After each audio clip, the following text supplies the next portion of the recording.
अस्सलामुअलैकुम वरहमतुल्लाहि वबरकातुह। उम्मीद है हमारे तमाम भाई और बहन खैर और आफियत से होंगे। अल्लाह पाक आप लोगों को ऐसे ही खुश रखे। आज का जो वाक़या है बहुत ही दिलचस्प वाक़या है।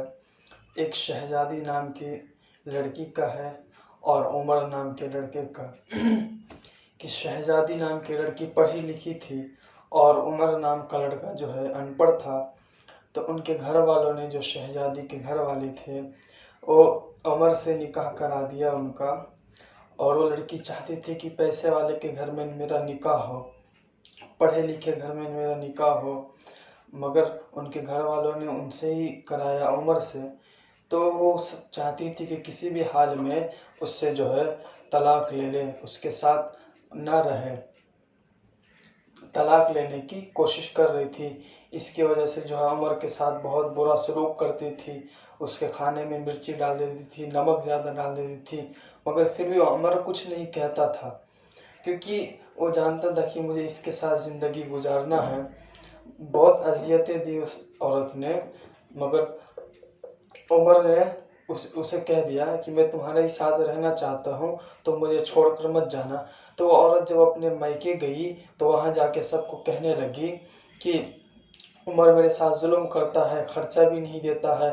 तो उमर को बुलाया गया उसके ससुराल में और कहा कि हाँ भाई उमर, कि तुम मेरे बेटे को खर्चा नहीं देते हो, ये नहीं करते हो। तो सब मसला मसाइल हुआ। तो उसकी बेटी कहने लगी शहजादी कि मुझे 30,000 रुपया हर महीने का चाहिए, तो मैं जाऊंगी, नहीं तो नहीं जाऊँ। तो उमर से पूछा लड़की के घर वालों ने, तो उमर ने कहा कि ठीक है मैं दूंगा 30,000 रुपया, मगर तलाक नहीं दूंगा मैं।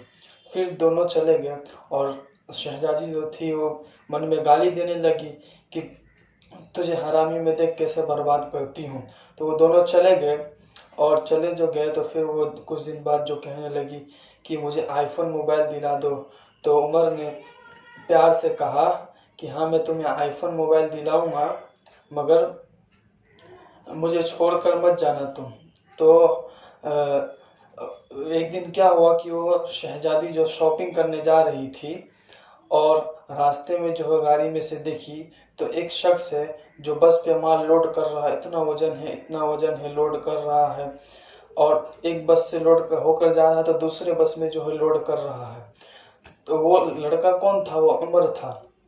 इतनी मेहनत कर रहा था, फिर जो 30,000 रुपया हर महीने का शहजादी को ला कर देता था। तो शहजादी को जो है बहुत रोना आया, बहुत खुद पे अफसोस आया। तो शहजादी जो है बहुत रोने लगी और रोते रोते जो है वो अपने घर आ गई, शॉपिंग भी नहीं की और घर आ गई। और जब घर आई तो उमर के लिए जो है बिरयानी बनाया हुआ था, जो उमर को बहुत ज़्यादा पसंद था। तो उमर ने कहा कि क्या बात है कि बहुत दिनों बाद, 1 साल बाद जो है बिरयानी बना हुआ है। तो शहजादी ने कही कि आपकी यही ख्वाहिश थी, आपको यही अच्छा लगता है, इसलिए मैंने आपके लिए ये बनाया है। तो दोनों जो है खाने लगे। तो उमर ने पूछा अचानक से तुम बदल क्यों गए? तो शहजादी खूब फूट फूट कर रोने लगी कि आप मेरे लिए इतना कुछ करते हैं और मैं आपके साथ इतना बुरा सलूक करती हूँ, मैं तलाक लेने के लिए कह रही हूँ कि आपको मैं छोड़ के कभी नहीं जाऊँगी। तो शहजादी ने सब वाक़या बताया कि आपको मैंने देखी, आप किस तरह जो है मेरे 30,000 रुपया महीना देने के लिए इतना मेहनत करते हैं। तो उसने कही कि मुझे नहीं आईफोन चाहिए, नहीं कुछ भी नहीं चाहिए, बस आपका मोहब्बत चाहिए, जहाँ आपका मोहब्बत मिलेगा वहीं मैं रहूँगी। तो मेरे भाई, हमारे घरों में हमारी ख़वातीनों का भी यही हाल होता है। हमारे भाइयों का भी बाज़ हमारे भाई जो है जुल्म करते हैं हमारी बहनों पे, मगर बाज़ हमारी बहनें भी होती जो ख्वाहिशात बढ़ाती रहती हैं, मुझे ये चाहिए वो चाहिए। तो इससे जो है इज्तिनाब करना चाहिए कि शौहर को देखना चाहिए कि किस हाल में बेचारा आता है, इतना थका हुआ, इतना मेहनत करता है, फिर जो है एक एक चीज़ पूरा होता है। तो जितना हो सके उतना जो है शौहर को कम तकलीफ़ें दें, क्योंकि आप शौहर को खुश करेंगे तो आपको भी शौहर खुश करने का कोशिश करेंगे। तो इंशाअल्लाह अल्लाह की इजाज़त से उम्मीद है कि आप लोगों को भी समझ में आ गया होगा, हमारे बहनों को भी समझ में आ गया होगा कि हमारे जो भाई बाहर मजदूरी करते हैं उन्हें तंग नहीं करना चाहिए। ठीक है, इंशाअल्लाह मैं फिर मिलूँगा। अस्सलामु अलैकुम व रहमतुल्लाहि व बरकातुहू।